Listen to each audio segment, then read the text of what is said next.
I do want to ask Paul and Perk, what is the best speech Doc ever gave you guys? Because Doc Rivers' pregame, halftime speeches, they are legend around the NBA. Well, yeah, absolutely. And that was the time, and everybody knows this story, when we were in L.A. playing the Lakers, and he put the money in there during the season, up in the ceiling. He was like, give me 100. We was like, what Doc taking 100 for? What we do? You know, we giving Doc 100. We like, what's this for? You know, and I think KG was like, man, I ain't giving you 100. He like, Kevin, give me 100. So everybody gave him the 100. He put it into the roof. And he said, all right, guys, we're going to be back here for the finals. And then, lo and behold, we're there for the finals, and we went up there, and the money was still there. That was like, I will never forget that. Fortunately, we didn't win that year, but he just knew something about this team. If you remember, we had lost that We Christmas lost the game. Yeah, during the regular season. And I'm walking back to the locker room, and I felt that was the first time that we had kind of lost our spirit. And, you know, sometimes things just come to you. That was a great, lucky moment. Like, it just came to me to ask for money. First of all, Kevin Garnett never had money, which is absolutely amazing. I never understood that. So he had to borrow. I think he had to borrow money from one of y'all. If he never kept money which on is him. Crazy. I know, right? Doc, what would you have done if you guys hadn't made it to the finals? Would you have, like, gone and secretly collected the money, or would you have just waited until next season? Me and Kevin Eastman were the only two people that knew where the money was at. But you know the good thing about that though, it was trust, because Doc made us. He kicked the ball boys out, and it was just us in the room. And in order for someone to knew that it was money in there, someone would have had to open their mouth to an outsider. So it was trust within our team, organization, and that went a long way. But, Rachel, look, I got a lot of stories about Doc. His pregame speeches are the best. I'm not just telling them that, right?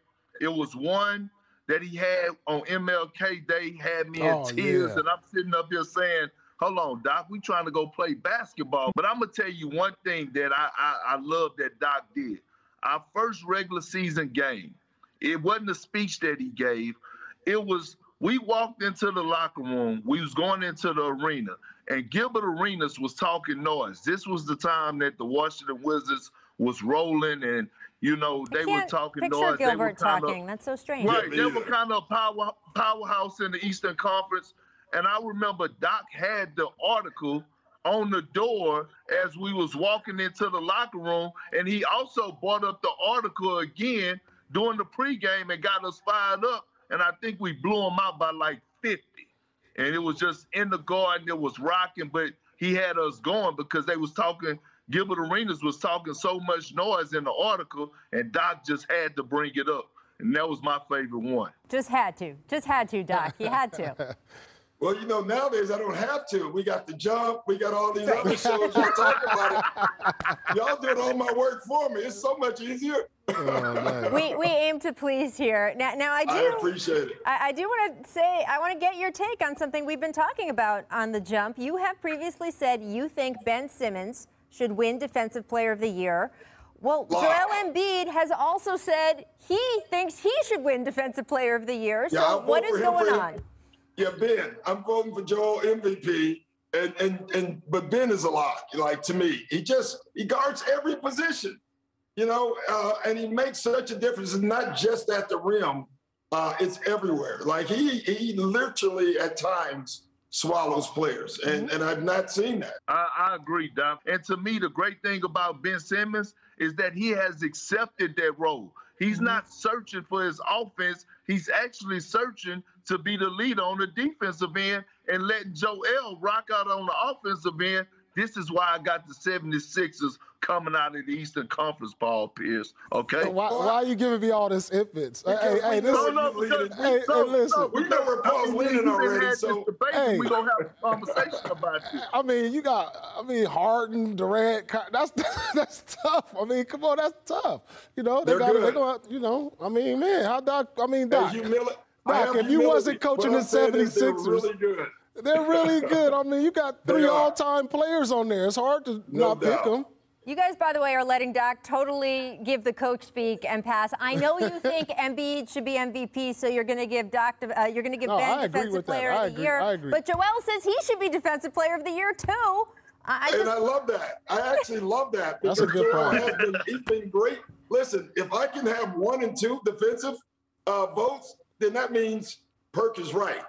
You know, that's what that would mean. Because Joel, listen, Joel scores, he does a lot, but he's been dominant defensively as well. So listen, if we can end up with that, we're in great shape. Yeah, absolutely. All right. Well, Doc, before I let you go, this is the most important question of all. Who caused you more stress, Paul Pierce or Kendrick Perkins? Oh, I know. That was probably me. That was probably me. Oh, that's easy, right? I spent more time with Doc than Perk. Yeah, I think Paul was in the principal's office a little bit more than Perk. And there we have it. Doc, thank you so much.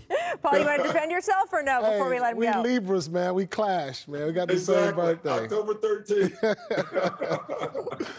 Well, you guys know, look, I don't know if people out there remember. I know you guys are kind enough to always make mention of it. I was the SportsCenter reporter that was embedded with you guys during your title run, your run to the finals again in 2010. One of the most fun teams I have ever covered in any sport. I love when you all get together. So, Doc, thank you so much for joining us. Best of luck the rest of the way this season.